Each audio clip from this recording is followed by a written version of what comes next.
Ben, j'ai l'honneur d'être la modératrice de notre webinaire d'aujourd'hui intitulé Ramadan de la béatitude à la consumer attitude, qui est organisé dans le cadre des cycles de conférences et webinaires organisés par HEC Maroc. Alors, j'ai l'immense plaisir de vous présenter ou pas, parce que je suppose que M. Kamel Guellouj est très connu à HEC. Effectivement. Voilà, donc je vais quand même vous présenter peut-être des aspects que vous ne connaissez pas de lui. Donc, Kamel Guellouj est actuellement professeur de sciences de gestion à l'Université Sorbonne Paris-Nord. Il est également directeur de la recherche à HEC Rabat.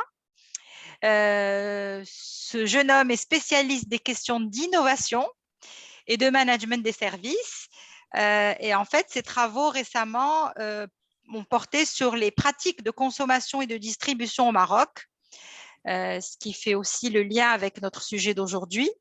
Et sur ces questions, il vient de publier 3 ouvrages que je cite. Le premier s'intitule Consommateurs et pratiques de consommation au Maroc aux éditions L'Harmattan.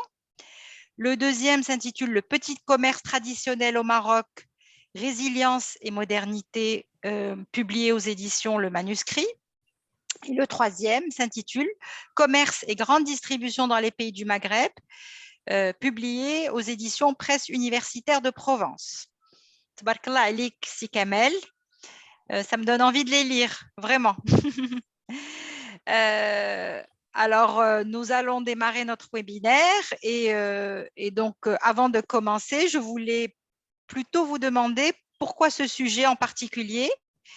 L'intitulé me paraît un peu original, voire même poétique, puisque la béatitude rime avec attitude. Et d'où vous est venue cette idée de traiter ce sujet-là? Alors là, l'historique est plutôt simple. C'est qu'avec Madame Oufakir, quand Madame Oufakir m'a contacté, elle avait l'idée de faire quelque chose autour du Ramadan, donc d'envisager un petit peu de discuter sur des questions économiques, managériales ou sociétales autour de la question du Ramadan. Et donc, on a réfléchi et puis, mais automatiquement, il y a quelque chose qui nous est venu directement à l'esprit, c'est que, en fait, traditionnellement et même par essence, on peut dire que le Ramadan, c'est un mois d'abstinence, de déconsommation. Et donc là, il y a déjà un premier hiatus, un premier gap. On se dit, tiens, un mois qui est censé être un mois de déconsommation et de purification, eh ben, on constate que c'est l'inverse qui se passe. C'est vrai que la période du Ramadan, c'est normalement, encore une fois, une période propice au renforcement de la foi, au recueillement. Donc l'action de jeûner, Siyam, renvoie à la fois à une notion d'arrêt et d'abstinence, mais aussi à une notion d'élévation. Donc, autrement dit, le jeûne du Ramadan, bien, il inculque en quelque sorte une forme de maîtrise de soi, de dépassement, mais également et surtout de tempérance et de modération dans les désirs et les besoins. Et ça, c'est essentiel. Or, quand on observe la réalité, qu'est-ce qui se passe? Qu'est-ce qu'on voit? Eh bien, on voit tout simplement que la pratique quotidienne pendant le Ramadan dans les pays musulmans, c'est une pratique de consommation tout azimut, et même de gabegie.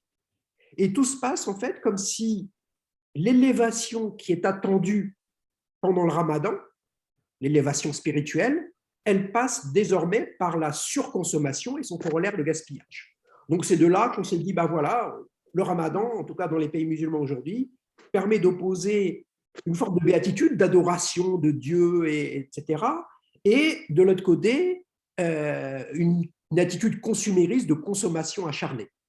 Très Voilà en bien. fait l'idée d'où est venue l'idée. Exact. Justement, c'est vrai que ça nous concerne aujourd'hui parce qu'on est en plein mois de Ramadan et nous voyons tous un peu ce qui se passe autour de nous. Et ce que nous voyons tous les jours, c'est que, comme vous venez de le dire, Si Kamel, c'est que Ramadan rime avec surconsommation. Et la question que je voulais vous poser, c'était est-ce que c'est vraiment une réalité ou simplement une impression? Parce qu'en fait, nous consommons peut-être tous de la même manière, Est-ce que Ramadan est vraiment excessif dans ces achats ou c'est juste une impression que nous avons parce que nous allons faire nos courses au même moment, à la même période, à la même heure, pour manger en même temps. Voilà. Est-ce que c'est une question d'horaire? Est-ce que c'est une question de quantité? Qu'en pensez-vous, si Kamel? Eh bien, la surconsommation, effectivement, quand on est dans la rue, quand on se balade dans la Médina, quand on se balade dans les magasins au Maroc, mais pas seulement au Maroc, hein, dans tous les pays, y compris d'ailleurs en France, on voit bien qu'il y a une forme de surexcitation, de surconsommation en pratique. Mais on ne va pas se fier uniquement à notre impression. En réalité, il y a un certain nombre de données quantifiées qui nous permettent de valider. En particulier, lorsqu'on regarde la zone MENA, Middle East and North Africa, donc Moyen-Orient et Afrique du Nord, on constate statistiquement de très fortes augmentations des dépenses alimentaires pendant la période du Ramadan. C'est même des dépenses excessives.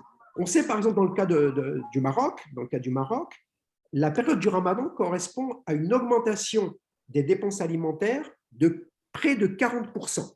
Ça, c'est les données du Haut-Commissariat général au plan. Donc, 40%, c'est énorme sur un mois.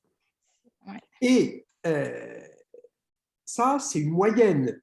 C'est-à-dire certaines études plus ponctuelles ont montré que dans certaines zones urbaines, par exemple autour de Rabat, l'augmentation de la consommation dépasse parfois les 50%. Donc là aussi, c'est quelque chose d'extrêmement impressionnant. Alors, il n'y a pas qu'au Maroc. Si on prend le cas de la Tunisie, là, on a quelques données sur ce que représente l'alimentaire dans le budget des ménages. Eh bien, on constate que sur le mois du Ramadan, si globalement sur l'année, l'alimentaire représente à peu près 38% du budget des ménages, on passe à plus de 50% pendant le Ramadan. Donc, une augmentation, effectivement, également conséquente. Alors, dans le cas de la Tunisie, l'INC, c'est l'Institut national de la consommation qui produit des statistiques sur le commerce, nous donne quelques données très factuelles. Par exemple, il nous dit que pendant le Ramadan en Tunisie, la consommation, je prends quelques exemples, hein, d'œufs augmente de 98%, celle des yaourts de plus de 70%, le sucre 60%. Donc, il faut y être préparé. Hein. La viande, 40% en moyenne. Et c'est une spécificité tunisienne, donc, mais ça mérite qu'on en parle, puisque les Tunisiens consomment énormément de poissons. Le thon, la consommation de thon en Tunisie, s'envole à 420% pendant le Ramadan. Parce que pendant le Ramadan, on se fait plaisir, etc. J'y reviendrai. En Algérie, on a moins de données, mais on sait, parce que c'est devenu une cause nationale, que la consommation de pain explose. J'y reviendrai tout à l'heure, en particulier en termes de gaspillage. On parle de millions de baguettes de pain supplémentaires qui sont consommées. Et en Algérie, on estime que le poids de la consommation dans le budget des ménages, pendant le Ramadan, il atteint les 60%, alors qu'en temps normal, il n'est que de 40%. On ne va pas s'arrêter là. Prenons le cas de l'Égypte, qui est aussi un pays musulman. Eh bien là, selon certaines estimations, la croissance de la consommation serait supérieure à 50%. Et le mois du Ramadan représente plus de 15% de la consommation annuelle, c'est-à-dire nettement plus que ce qui pourrait être normal si on divisait par 12 la consommation annuelle. Donc, mais au-delà de ça, ce qu'on peut noter, c'est que la surconsommation, elle ne concerne pas que les pays musulmans, elle ne concerne pas que la zone MENA. Elle concerne également les minorités musulmanes vivant dans les pays occidentaux. Alors, en France, il y a un certain nombre de travaux du cabinet Solis, qui est un cabinet spécialisé dans l'étude du consommateur musulman, qui observe une hausse des dépenses de consommation de la minorité musulmane en France de plus de 30%. Alors là aussi, il y a des analyses un peu plus fines à faire et se dire, on estime en gros qu'en France, c'est le chiffre qui est le plus courant, il y a à peu près 5 millions de musulmans, ils ne font pas tous le Ramadan. Alors là aussi, il y a des estimations qui valent ce qu'elles valent. On dit qu'il y a à peu près moins de 4 millions qui font le Ramadan. Donc ça veut dire que ça donne encore plus de portée à ce chiffre. Ça veut dire les 3 à 4 millions qui font le Ramadan en France surconsomment, en tout cas par rapport à l'ensemble des musulmans présents dans le pays. Alors ensuite, il y a le Royaume-Uni. Là aussi, on n'a pas énormément de données sur le Royaume-Uni, mais ce qu'on sait, c'est que pendant le ramadan, et je peux vous garantir que les supermarchés britanniques se frottent les mains, pendant le ramadan au Royaume-Uni, les supermarchés connaissent une suractivité de plus de 100 millions de pounds. 100 millions de pounds, ça fait à peu près 120 millions d'euros. Donc, de suractivité par rapport à l'activité normale. Autant dire que là aussi, il y a vraiment une croissance exceptionnelle de la consommation. Donc voilà, donc pour répondre à votre question, oui, il y a surconsommation. Écoutez, vous nous en avez donné la preuve et je suis effarée par les chiffres, Sidi Kamel, vraiment. Je savais effectivement qu'il y avait une surconsommation, mais pas à ce point-là. Pas à ce point-là. Et surtout, nous sommes des sociétés quand même à niveau de vie assez moyen, voire moyen-moins. Et donc, j'imagine ces familles marocaines, algériennes, tunisiennes, égyptiennes, ce qu'elles doivent endurer pour avoir une table bien riche et bien remplie. Voilà. Vous avez parlé tout à l'heure de surconsommation. Vous avez aussi vous ne l'avez pas présenté vraiment comme, même en présentant vos chiffres à l'instant, vous ne présentez pas cette surconsommation, enfin, vous ne la présentez pas comme quelque chose de positif, de festif, de jovial, lié au mois de Ramadan, mais j'ai senti comme si vous présentiez cela comme un problème. Est-ce que vous pensez vraiment que cette surconsommation est vraiment un problème pour nos sociétés ou qu'en fait, non, c'est passager et que oublions ce sujet-là? Alors, d'un point de vue, si je prends ma casquette d'économiste, je vous dirais, bah, ce n'est pas un problème, à la limite même, c'est tant mieux, on crée de l'activité, etc. Mais là où il y a un problème, c'est d'abord que c'est en contradiction totale avec l'éthique du ramadan, puisque le ramadan, tel qu'il a été conçu, doit être une période de sous-consommation, de restriction de la consommation. Mais moi, je ne rentre pas dans cette perspective-là. OK. Là où on a vraiment un problème, c'est que la surconsommation dans les pays musulmans, elle rime systématiquement avec gaspillage. Et là, oui, c'est problématique. Donc, la surconsommation devient véritablement problématique parce qu'il y a du gaspillage dans un premier temps. D'accord. Ce gaspillage est d'autant plus dommageable que il faut être honnête, la plupart des pays musulmans importent leur consommation. Ils importent l'alimentation. L'Algérie importe quasiment l'essentiel de son blé. D'ailleurs, il importe d'où? Je vous le donne en mille, comme on dit, d'Ukraine. Et c'est pour ça que les dommages collatéraux, on va payer bientôt, si ça continue. Le Maroc aussi importe du blé, normalement, de Russie. Donc, le fait est que, et par ailleurs, je vais même plus loin en disant, ouais, en plus de ça, si je prends le cas, c'est moins important dans le cas du Maroc, mais dans le cas de l'Algérie, une bonne partie de cette alimentation est subventionnée. L'autre problème qui se pose en dehors du gaspillage, je vais y revenir sur le gaspillage qui croît de manière phénoménale, il y a aussi le fait que la surconsommation, elle entraîne également, et tous les Marocains, enfin quand vous allez dans les hôpitaux, c'est pareil, des pathologies liées à cet excès d'alimentation. C'est-à-dire qu'on voit dans les hôpitaux marocains que pendant le ramadan, il y a des gens qui viennent justement, soit parce qu'ils ont trop mangé, soit parce qu'ils ont mal mangé, etc. Alors, si je reviens sur l'idée de est-ce que la surconsommation, c'est positif, c'est négatif, j'ai dit, d'un point de vue religieux, c'est quand même un problème, parce que ce qui importe, enfin, ce qui est le plus problématique, c'est le gaspillage. Or, là aussi, si on renvoie au texte religieux, on sait que le Coran, par exemple, proscrit totalement le gaspillage. J'ai au moins 2 extraits de sourates qui disent, alors je le dis en français, mais je les cite, la sourate 17, versets 26-27, « Et ne gaspillez pas indûment, car les gaspilleurs sont les frères des démons. » Ou la deuxième, sourate 7, verset 31, « Mangez et buvez, mais ne gaspillez pas, car Allah n'aime pas les gaspilleurs. » Donc, il y a déjà cette première dimension qui est importante. Maintenant, si on veut être plus factuel, que constate-t-on? Eh bien, on constate que le gaspillage alimentaire, ce n'est pas nouveau dans les pays musulmans. C'est même, quand on y pense, on dit c'est effarant. Parce que lorsqu'on analyse les statistiques internationales, les comparaisons internationales en termes de gaspillage alimentaire, eh bien, on constate qu'il y a au moins 4 pays arabes, je dis arabes, mais en réalité, il faudrait dire 4 pays musulmans, en l'occurrence ils le sont tous, qui figurent au premier rang dans les 6 premières places des pays les plus gaspilleurs d'alimentation par habitant. 4 pays musulmans parmi les plus gaspilleurs de produits alimentaires par habitant au monde. Alors évidemment, je vais dire, à la limite, il n'y a même pas besoin de vous le dire, vous devez imaginer lesquels c'est: l'Arabie Saoudite, les Émirats, le Qatar et Bahreïn. Ah oui, le quatuor. Voilà, il y a une vraie banalité du gaspillage au quotidien dans nos pays, dans les pays musulmans, et cette banalité du gaspillage au quotidien, elle est exacerbée pendant le Ramadan. Alors là aussi, je vous donne quelques éléments factuels de détail. En Arabie Saoudite, on estime qu'à peu près 50 000 tonnes de nourriture sont jetées à la poubelle pendant la période du Ramadan. 50 000 tonnes de nourriture. Les Émirats, eux, c'est les champions de toute catégorie. Aujourd'hui, on estime que les Émiratis jettent plus d'1,5 million de tonnes de nourriture pendant la période du Ramadan. 1,5 million de tonnes. C'est-à-dire que la période du Ramadan leur permet de jeter la moitié de ce qu'ils jettent sur toute l'année.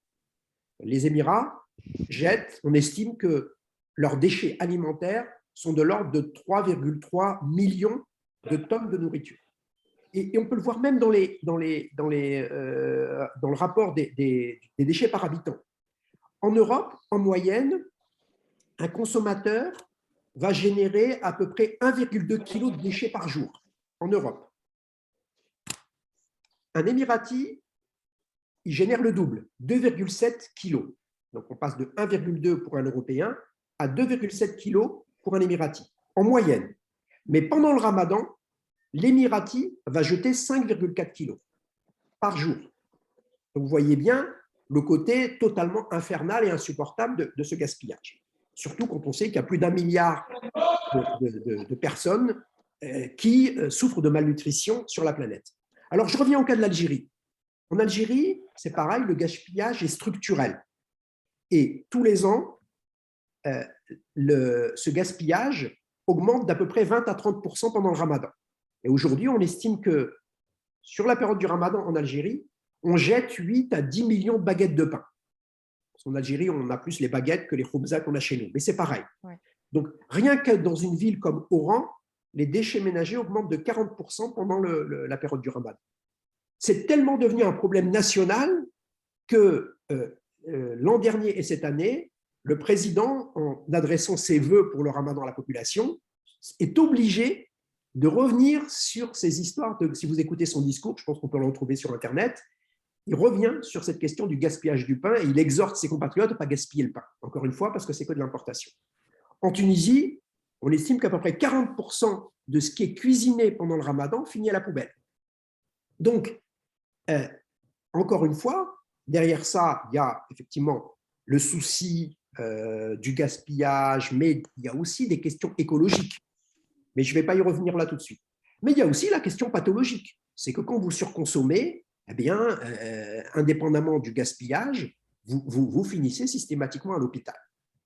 Alors, d'autant plus que, encore une fois, si je reviens à la dimension religieuse, eh bien, on sait que, comme je l'ai dit tout à l'heure, le gaspillage alimentaire est proscrit chez les musulmans, mais on sait aussi qu'il a un impact environnemental et un impact sur le développement durable.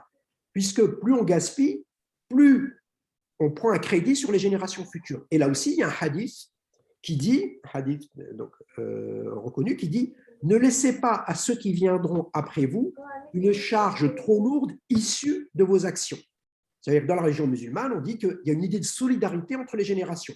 Si la génération d'aujourd'hui gaspille, ce n'est pas le fait qu'elle surconsomme. Si elle gaspille, elle consomme beaucoup d'eau, elle consomme beaucoup d'énergie, et ça, c'est ce qu'elle enlève aux générations futures.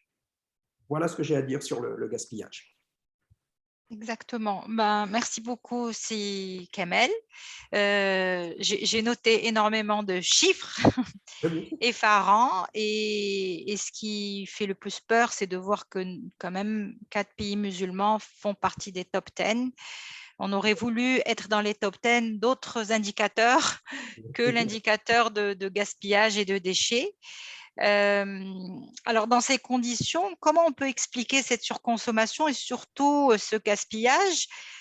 surtout dans le sens solution. Quelles sont les logiques derrière ce qui se passe dans ce gaspillage?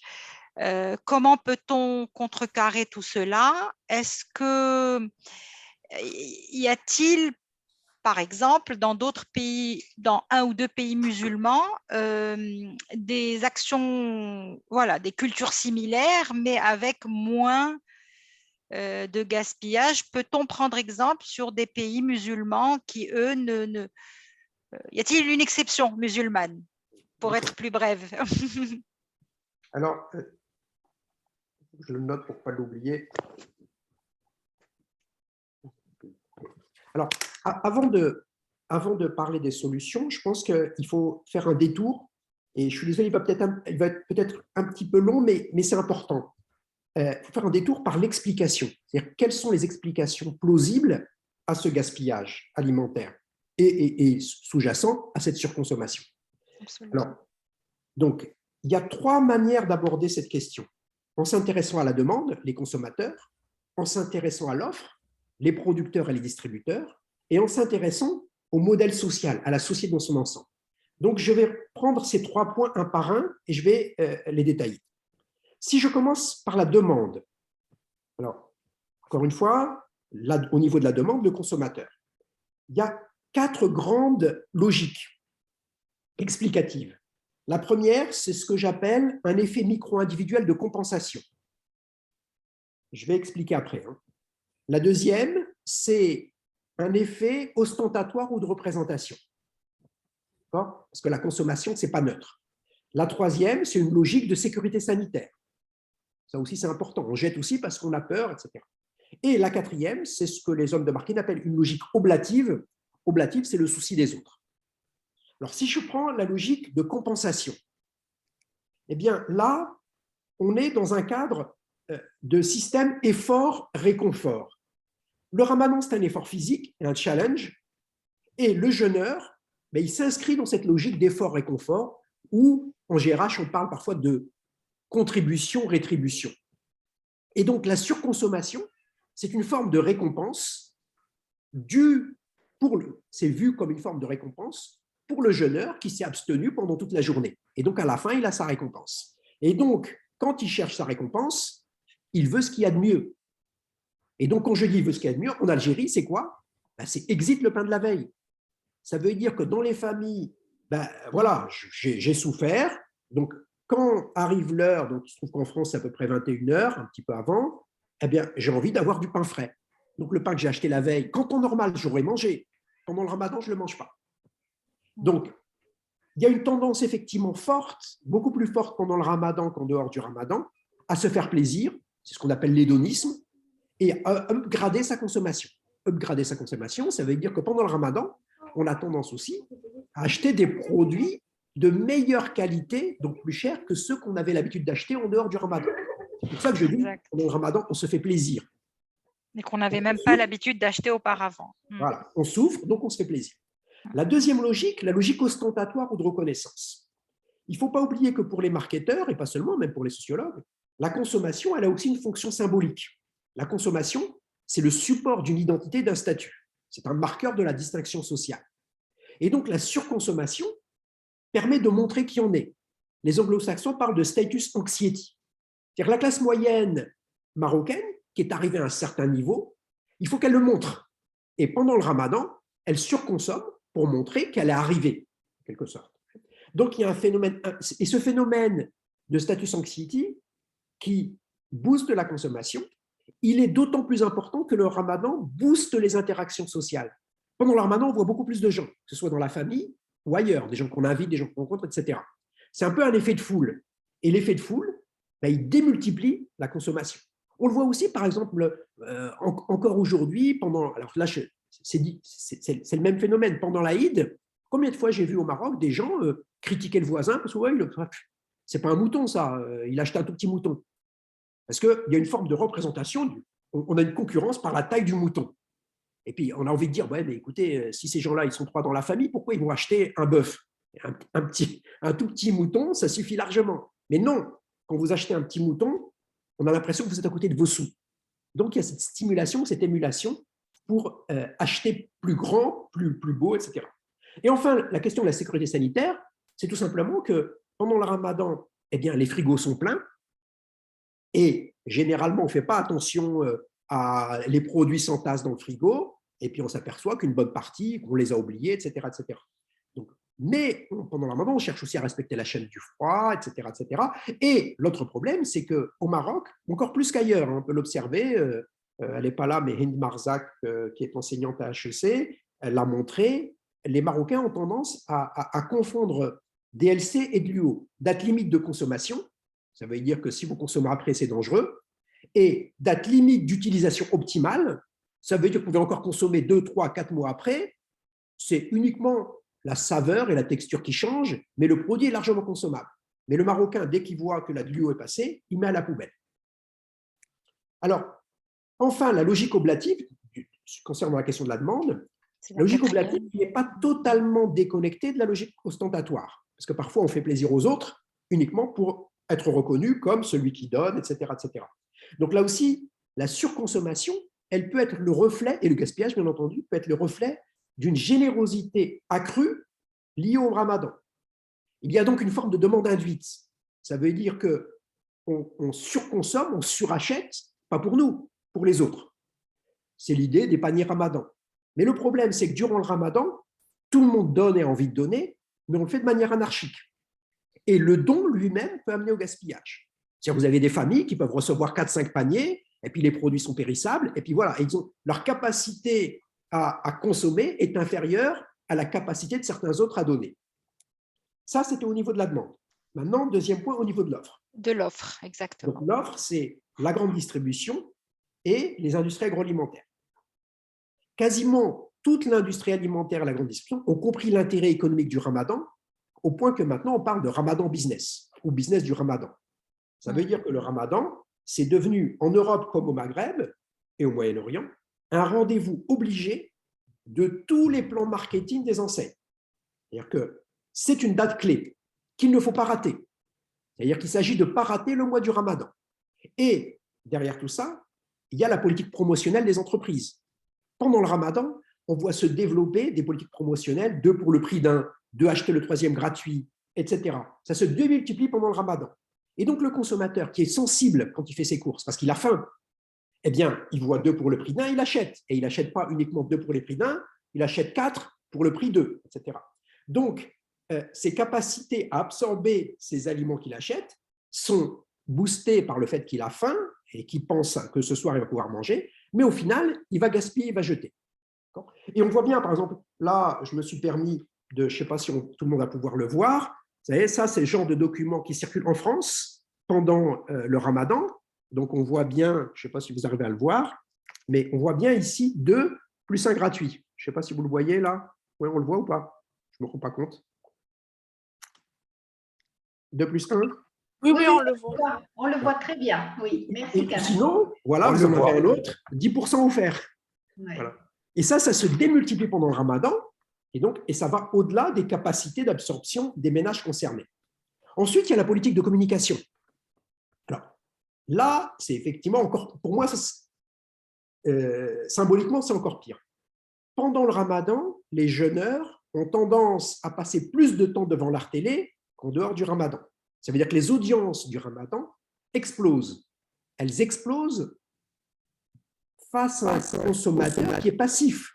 Et comme il est passif, il est beaucoup plus réceptif qu'en période normale. Il n'a rien d'autre à faire, il attend le moment de manger, il écoute la pub et ça rentre. Donc, le sentiment de faim va aiguiser son appétit et le rendre beaucoup plus réceptif au message. Et on assiste dans tous les pays musulmans à un encombrement publicitaire pendant le ramadan.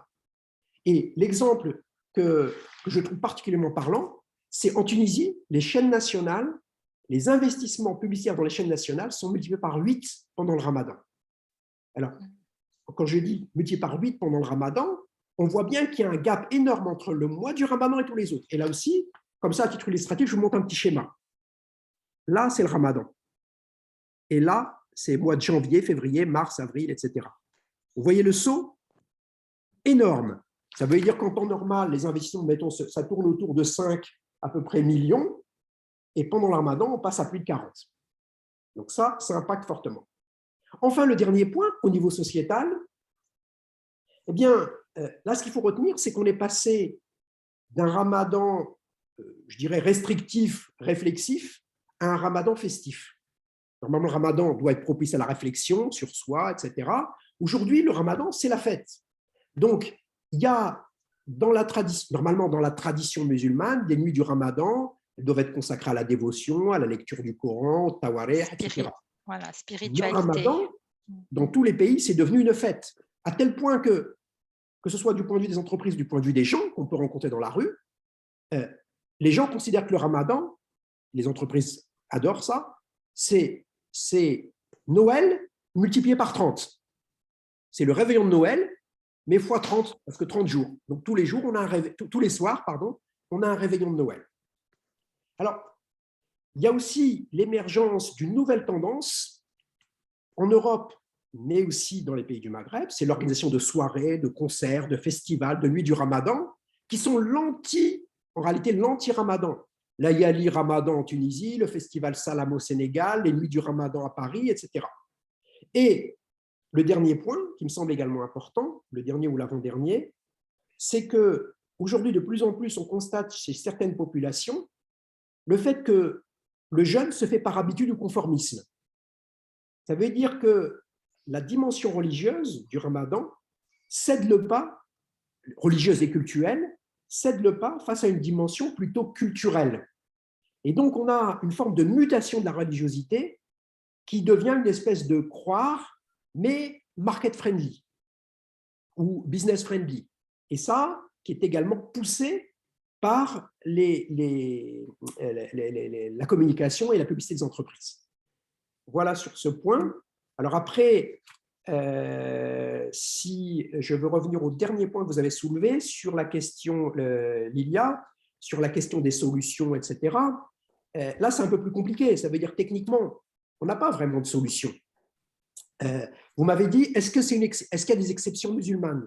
Je dirais, il n'y a pas vraiment d'exception, sauf que on cite souvent le cas de Zanzibar.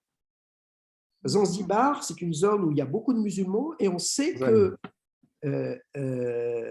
à Zanzibar, c'était une zone où il y avait effectivement non-respect de la nature, surconsommation, surproduction, etc. Et pendant le ramadan, c'était la gadji totale.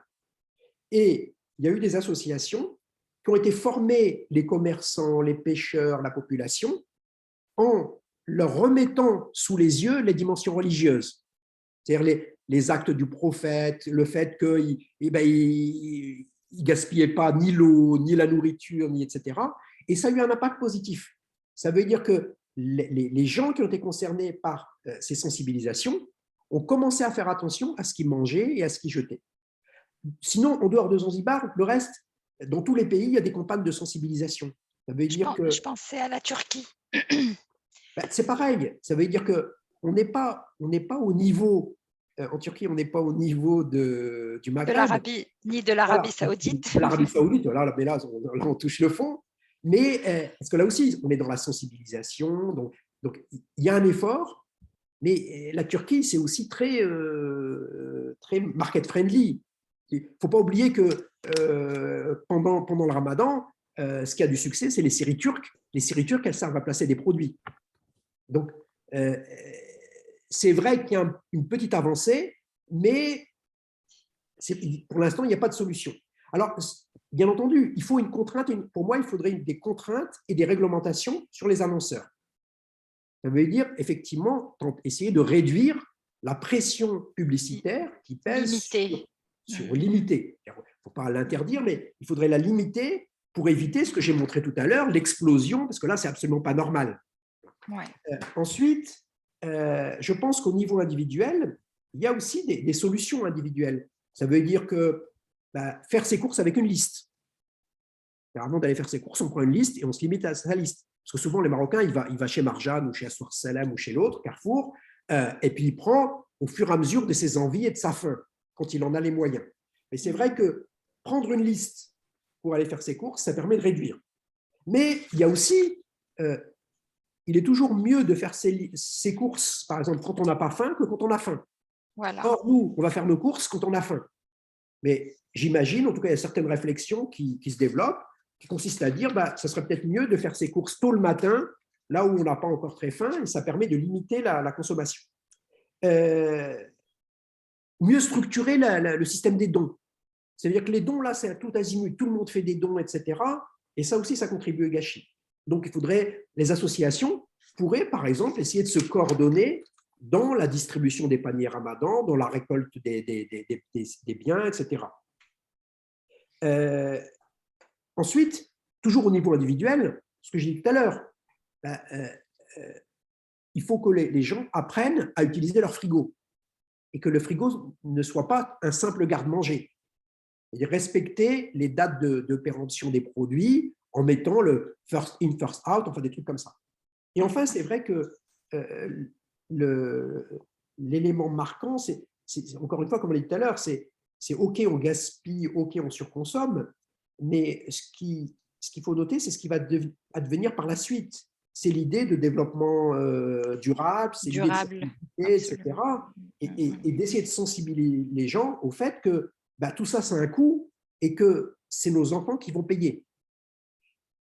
Exact. Alors aujourd'hui, j'ai noté finalement, si Kamel, ce sont des solutions accessibles à tous, faciles à mettre en place, qui vont avoir un impact énorme. On prend nos propres exemples. Hein. Si on n'a pas de liste, on se retrouve à acheter des choses dont on n'avait strictement pas besoin. Juste par envie, on va se retrouver à doubler notre facture de marjan.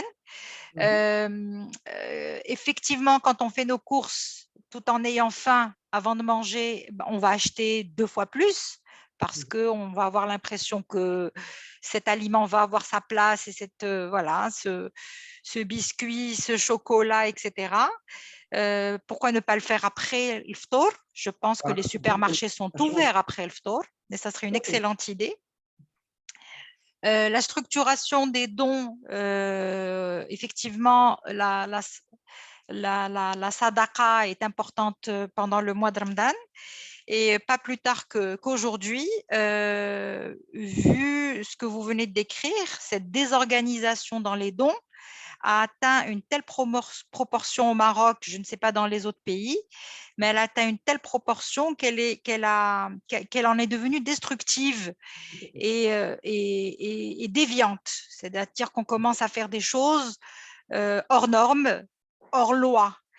Et aujourd'hui, le ministère de l'Intérieur, une commission du ministère de l'Intérieur a tenu une réunion cette semaine consacrée à l'étude d'un projet de loi qui régit les opérations de collecte et de distribution des dons à des fins de bienfaisance. Et une loi va sortir avec ses décrets d'application pour mettre fin au désordre que nous sommes en train de vivre aujourd'hui. Voilà. Et parce qu'il y a eu énormément de dérives et comme tout ce que vous avez décrit jusqu'à maintenant, même en termes de dons, même en termes de sadaqa, même en termes de dons de soi, il y a des excès aussi non tolérés. Et le FIFO du frigo, tout par ailleurs, voilà, manger ce qui va expirer bientôt et laisser encore de la marge pour une prochaine fois. En tout cas, ça a été une belle description et surtout une prise de conscience. En tout cas, je parle pour moi. Je voudrais savoir quel est l'avis des personnes qui ont assisté à ce webinaire. Si vous souhaitez poser des questions à Si Kamel, marhaba bikoum. Alors, Si Bahri. Oui, merci. D'abord, bonjour Si Bahri. Oui, bonjour madame. Je félicite M. Kamel. Ça ne m'étonne pas de sa part de la description de la situation, comment elle se passe. Mais comme M. Kamel le sait, moi j'ai eu une expérience dans une administration et j'ai travaillé dans un service qui s'occupait de l'approvisionnement. Et 2 mois avant le mois de Ramadan, il y a des commissions qui se réunissent, qui estiment les stocks, comme si on se prépare à une guerre.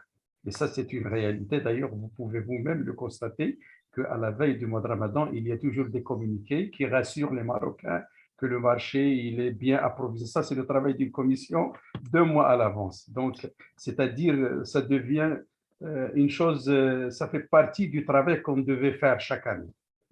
Et la deuxième chose que j'ai toujours constatée, c'est que, M. Kamel, c'est dans notre culture, c'est lorsque vous mangez, vous remplissez votre assiette, il faut toujours laisser quelque chose. On n'a pas cette culture de ne mettre dans l'assiette que ce qu'on peut manger. Ça, c'est dans notre culture, ça premièrement. Et deuxièmement, quand on a des invités, on ne leur présente pas des assiettes pour qu'ils mangent à leur faim, mais ils mangent à leur faim et ils doivent laisser de la nourriture dans l'assiette. C'est-à-dire le fait de laisser de la nourriture dans l'assiette, c'est l'ostentation, c'est comme si vous voulez leur montrer que vous avez les moyens de leur proposer plus de nourriture. Ça, on a ce problème dans notre culture, c'est-à-dire on doit trouver une solution à ça et on doit sensibiliser de plus en plus les gens à ne mettre dans l'assiette que la quantité qu'ils consomment. Ce que vous avez constaté pendant le mois Ramadan, moi je l'ai constaté en Arabie Saoudite pendant le pèlerinage. On était avec une agence, il y avait un buffet et j'ai vu les gens qui allaient au Hajj, donc être l'exemple, remplir les assiettes. Il y avait tellement de la nourriture qu'il suffit à des centaines de gens. Mais eux, ils remplissent les assiettes, ils prennent un petit peu, ils laissent, ils jettent.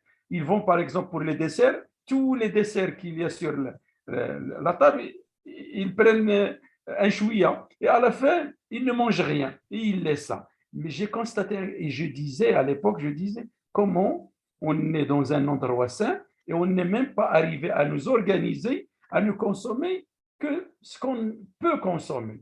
Le gaspillage, ça fait aussi, c'est un grand problème. C'est un grand problème, je l'ai constaté, c'est dans notre culture, nous, pays musulmans, je parle du Maroc que je crois connaître, mais c'est un problème, le gaspillage, et c'est dans notre culture qu'il faut sensibiliser les gens, il faut plus d'action.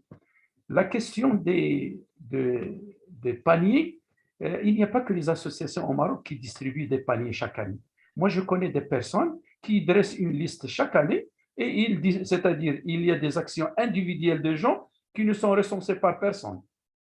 Donc, chaque année, ils dressent une liste, donc ils appellent à ces gens. Donc, il y a 2 types de dons. Il y a le don du mois de Ramadan, il y a le don de l'Aïd el-Kbir.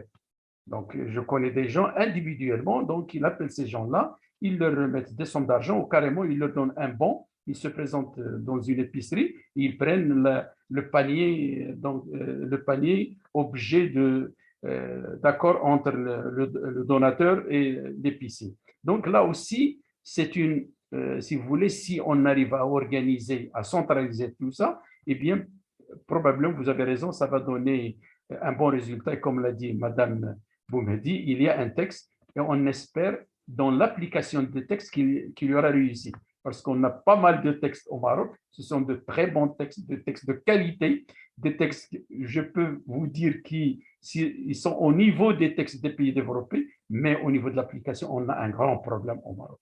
Je vous remercie encore une fois, M. Guildo, de votre animation, Madame Boumedi, et j'espère que les autres ont profité de la même chose. Moi, sincèrement, j'ai beaucoup appris de cette conférence. Je vous remercie encore une fois, M. Kamel.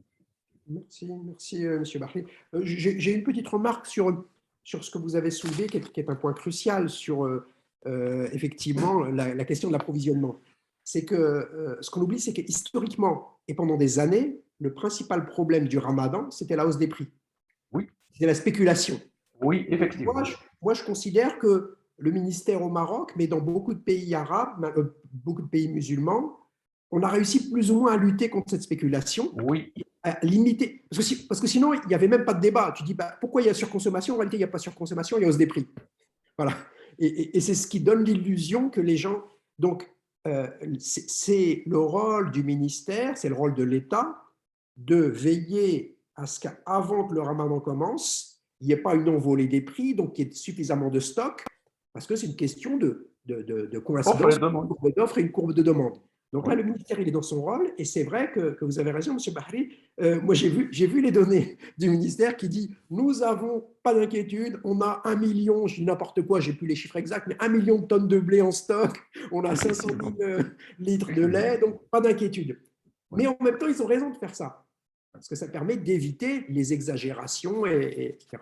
Alors pour le reste, c'est vrai que c'est une question, on est bien dans une logique de question de mentalité, et à la fois de consommation ostentatoire, de regard de l'autre, etc., qui fait qu'on est systématiquement dans la surconsommation. Je veux dire, même la culture marocaine, mais c'est la culture africaine. Oui. Est-ce que ce que vous dites là sur l'assiette, oui. Moi, quand je consomme à la maison, je consomme à la française. Mais quand j'arrive chez ma mère au Maroc, que je commence à prendre, mais elle remplit l'assiette. Et je lui dis, mais maman, elle me dit, mais qu'est-ce que tu ne vas pas manger comme un fidjous? Fidjous, c'est un poussin. Je lui dis, mais tu ne vas pas manger comme un fidjous? Il dit, non, non, maman, je mange comme un être humain normal. Mais je n'ai pas besoin d'une bassine. Voilà. Oui. Mais pour elle, voilà, c'est l'accueil de son fils. Il faut qu'elle lui mette une bassine de nourriture. Voilà, remplie de nourriture. Voilà. Et ça, c'est vrai que toutes les cultures traditionnelles ont ce type de comportement. Oui, parce qu'on a une relation un peu particulière à l'alimentation. C'est-à-dire qu'on considère qu'elle a totalement disparu en Europe. Ça veut dire que moi, dans mon esprit, d'ailleurs, on le voit bien, je déborde un petit peu là, mais un truc qui me fait tout le temps marrer, et ça, vous êtes bien d'accord, Monsieur Bahri, vous saurez à quoi je fais allusion. Au Maroc, quand on fait un colloque, oui, tout ce que les gens retiennent, c'est ce qu'ils ont mangé. Oui, enfin, j'exagère. Mais non. Ça veut dire que nos invités au colloque, le moment du repas est un moment exceptionnel. Exactement. J'ai fait des colloques aux États-Unis ou en Angleterre, où à manger à midi, je fais, c'est quoi ça? On a des petits, vous savez, des petits trucs congelés, oui. Des amuse-gueules, voilà, des amuse-gueules. Donc, il n'y a pas cette même mentalité. Et c'est vrai qu'avec les amuse-gueules, on ne gaspille rien. Oui, c'est vrai. Mais on est dans cette optique, voilà, on considère que recevoir les gens, que ce soit à titre individuel ou privé, c'est manger. Donc la nourriture est encore au cœur de la société africaine parce que c'est des sociétés pauvres. Et donc l'essentiel, c'est la nourriture. Alors que dans les sociétés d'abondance, eh bien, la nourriture passe au second plan. Vous savez, M. Gueldouche, qu'il y a certaines personnes au Maroc qui collectent des informations sur les séminaires, les colloques, rien que pour aller manger. Sans invitation. On a ce phénomène ici au Maroc. Donc, parce que c'est un événement, un colloque, c'est une occasion pour saisir l'occasion de bien manger. Je vous remercie, monsieur, encore une autre fois.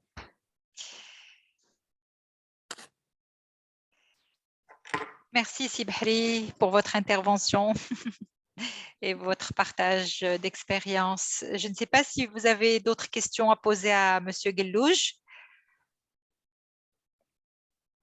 Messieurs les participants, messieurs, dames. Ce que j'ai à ajouter, c'est qu'on a des produits, monsieur Gueldouche, la consommation elle est saisonnière.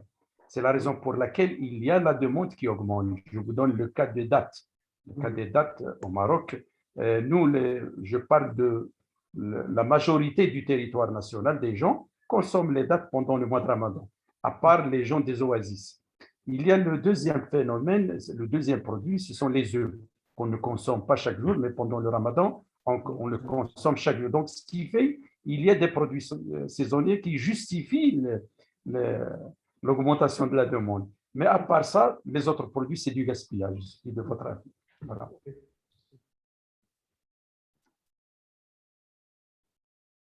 Alors, peut-être pour un autre webinaire, moi, je vois le lien entre la rectification un peu de ce sujet de gaspillage et de surconsommation par le biais de la religion. C'est vrai qu'aujourd'hui, le ministère, l'État peut donner des signaux peut transmettre des messages, mais je pense qu'on n'a pas encore réussi la fibre spirituelle, enfin, l'effet de la fibre spirituelle sur ce point-là. Et ça serait bien peut-être de solliciter le ministère des Habous Oui, marocain effectivement. pour lancer une note d'information à l'ensemble des frais de Jouamet pour voilà, en discuter Sensibiliser. pendant le discours du vendredi, pendant le prêche du vendredi. Voilà. Et pendant Peut-être.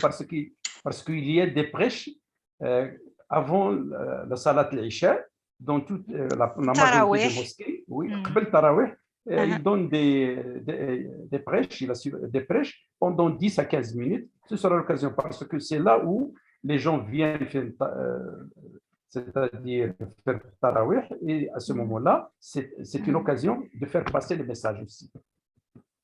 Oui, exactement. Peut-être. Peut-être. En fait, l'idée, ce serait vraiment de résoudre, ou en tout cas de diminuer l'impact de ce gaspillage qui est une tragédie pour nos régions et notre continent aussi. Absolument. Comme l'a dit M. Glouge, on paye ça en devises.